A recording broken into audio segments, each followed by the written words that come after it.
Graham from Guitar Notes Master, and this is the first in a series of short videos in which I'm going to demonstrate some of the principles of learning the guitar fretboard that are the foundation of the Guitar Notes Master method.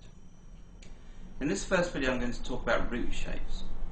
Root shapes are the shapes that you can use to navigate from one note on the guitar fretboard to another note of the same name in a different octave. Knowing these shapes is really fundamental to actually understanding the guitar fretboard, rather than just memorising, oh, this note is here, this note is here. If you're used to the idea of learning the guitar fretboard by just thinking, oh, I'll learn the G string today, I hope this shows you a better way in which you can grow your knowledge organically by relating the notes you're trying to find back to ones you already know. Okay, let's get started.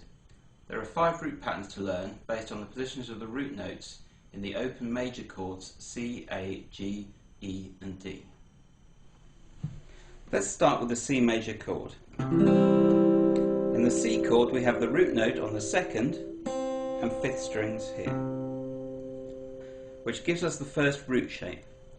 Of course this can be moved elsewhere on the fretboard, so for example we can start with the E on the 5th string, 7th fret, and use this root shape to find the E on the 2nd string.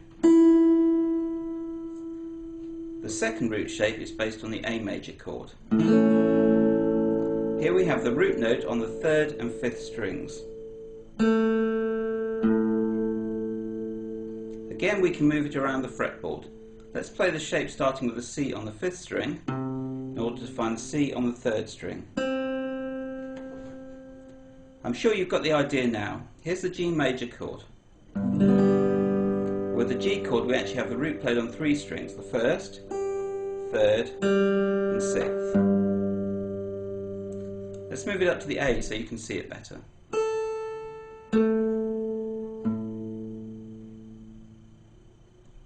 Now the E major chord. Again we have 3 root notes, this time on the 1st, 4th and 6th strings. Let's move the shape up to G so you can see it better.